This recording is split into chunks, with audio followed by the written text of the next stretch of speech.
Assalamualaikum warahmatullahi wabarakatuh. Halo teman-teman semua, kami dari kelompok Mika yang mempersembahkan video dari kelompok kami tentang respirasi.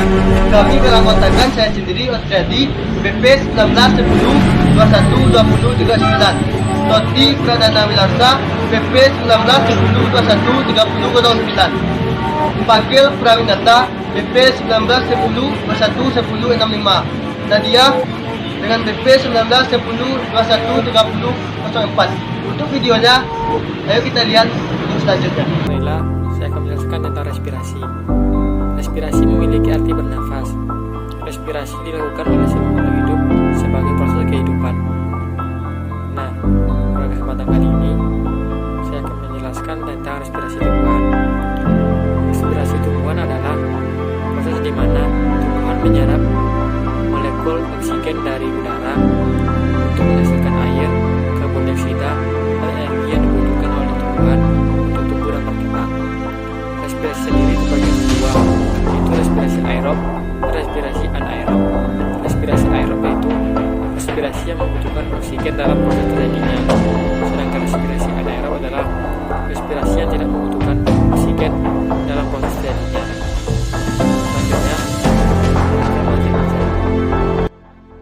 Perkenalkan, saya Nadia, BP 1910 21 3004.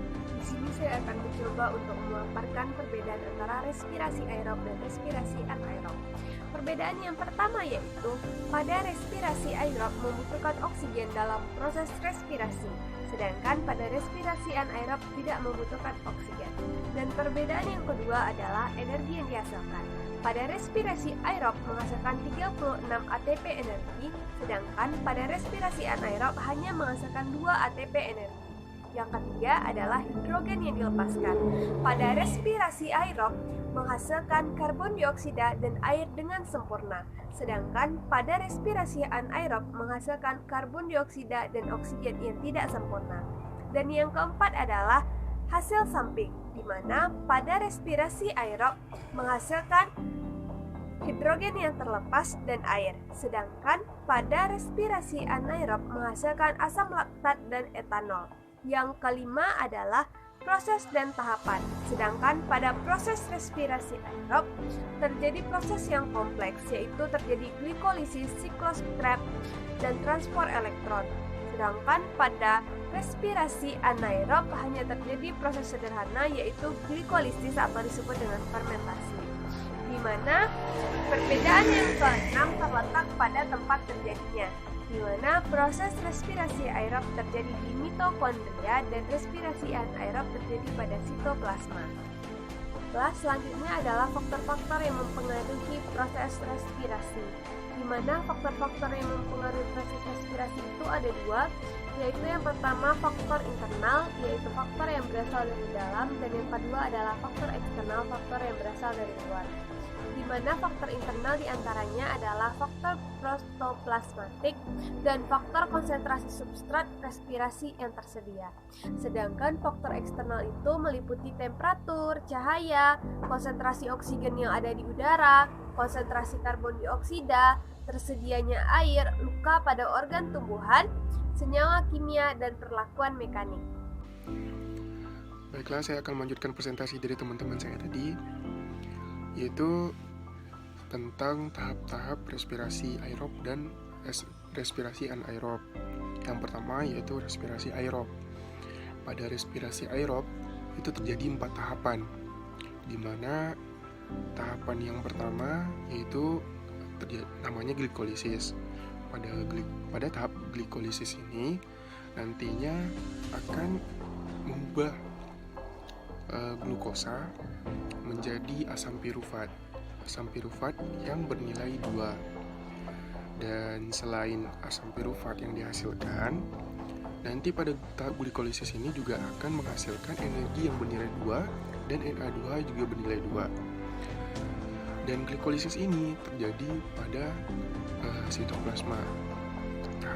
Baiklah, tahap selanjutnya yaitu ada dekarbosilasi oksidatif. Dekarbosilasi oksidatif ini terjadi pada matriks mitokondria. Pada tahap ini nantinya akan mengubah 2 asam pirufat menjadi 2 2-asetil-CoA. Nah, selain 2-asetil-CoA, nantinya juga akan dihasilkan NADH juga bernilai 2 dan CO2-nya juga bernilai 2. Selanjutnya kita masuk kepada tahap siklus Krebs. Pada tahap siklus Krebs ini juga terjadi pada tempat yang sama, yaitu pada matriks mitokondria. Nah, namun bedanya bahan yang diubahnya ini yaitu ada 2-asetil-CoA. 2-asetil-CoA ini nanti akan diubah menjadi 6 NADH dan 2 FADH, ada juga menghasilkan 4 CO2. Dan energi yang dihasilkan pada tahap siklus Krebs ini yaitu ada 2 ATP. Itu tahap terakhir pada respirasi aerob, yaitu ada transport elektron. Nah, pada tahap transport elektron ini terjadi pada kristal mitokondria. Nah, dia akan mengubah itu NADH dan FADH. Nah, NADH ini bernilai 3 ATP dan FADH ini bernilai 2 ATP. Nah, hasil-hasil dari pertahap-tahap yang udah terjadi itu kan menghasilkan ada FADH dan NADH. Nah, akan diubah lagi, akan dirombak lagi menjadi energi. Energi yang dihasilkan hasilnya yaitu 34 ATP dan H2O. Selanjutnya yaitu respirasi anaerob.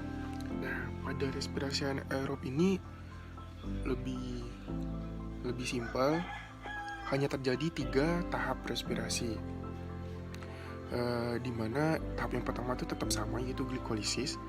Glikolisis ini sama seperti yang pada aerob tadi, dia juga mengubah glukosa sebanyak 1 molekul menjadi asam pirufat dan NADH. Namun yang hasil NADH-nya cuma 1, sedangkan pada aerob itu 2. Dan energi yang dihasilkan pada glikolisis juga sama, yaitu 2 ATP. Selanjutnya yaitu ada pembentukan alkohol atau fermentasi alkohol, atau yang sering disebut juga pembentukan asam laktat atau fermentasi asam laktat. Nah, tahap terakhir pada respirasi anaerob yaitu akseptor elektron terakhir, namun bukan untuk oksigen, melainkan senyawa lain seperti alkohol, asam laktat, dan energi yang dihasilkan pada akseptor elektron ini yaitu bernilai 2 ATP. Baiklah, sekian dari saya kembalikan ke moderator. Bila teman-teman semua, sekian video dari blog kami. Yang lebih dan kurang, mohon maaf. Assalamualaikum.